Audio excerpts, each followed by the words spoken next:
The kick's power comes from the torque generated by the rotation of the hips. It's the same principle that cracks a whip. Turning the hips just a few degrees forces the foot to travel a much greater distance and creates a lot of speed as it does. The longer the leg and quicker the rotation, the faster the kick. And unlike karate, Muay Thai fighters are also taught to strike with the hard bone of the shin. A Muay Thai kick can generate roughly the same force as a baseball bat, enough to crack a rib. It works like a point of a knife. All the force is magnified by being concentrated in a small, hard area.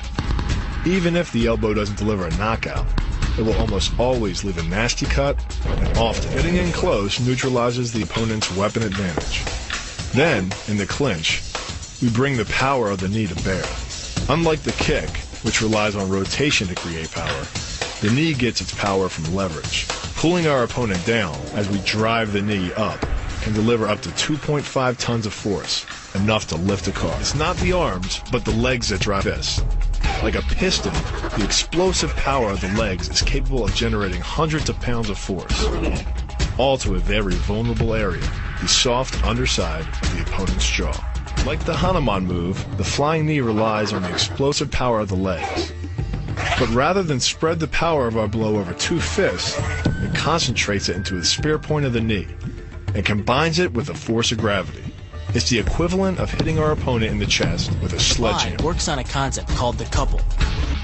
Basically, it's two levers linked at a single fulcrum, the elbow lock. And it doubles the foot-pounds of torque you can generate when compared to a single-arm lock.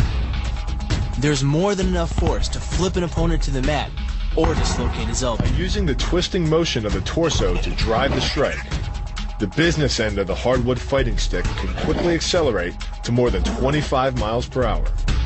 On contact with the skull, the energy is enough to cause a depressed fracture. It's the same injury-producing force as being hit in the temple by a hammer. Mali relies on something called a flexion moment imparted to the neck to do damage. An average man's neck can withstand about a 140 foot-pound flexion moment. Beyond that, soft tissue and even vertebrae can be crushed. By bringing your weight down fast, this move could easily deliver twice that amount of force. And it wouldn't just end a fight. It could leave your opponent paralyzed or dead. Close, the opponent's neck is exposed. But because of the close range, the hand doesn't generate a huge amount of force. It's enough to stun, but probably not enough to cause severe injury.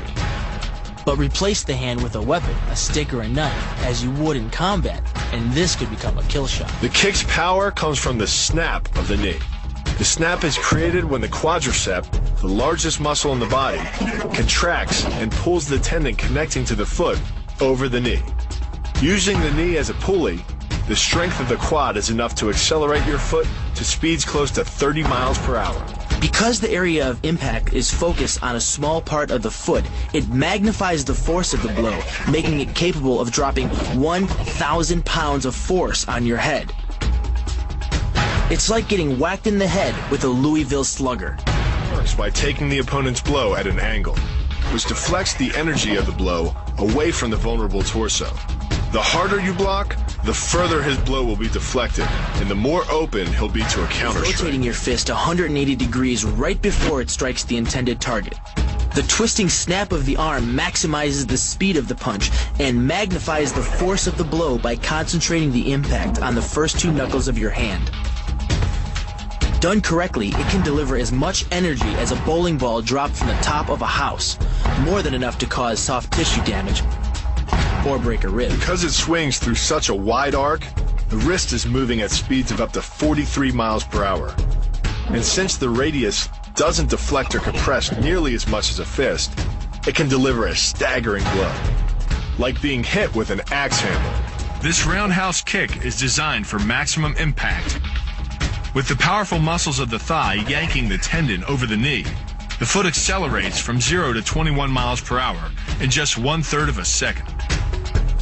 Combine that with the reinforced shoe, and this kick can drive the nose bone back up into the brain. It's aimed at the largest gland in the human body, the liver. A direct hit won't just bring an opponent down.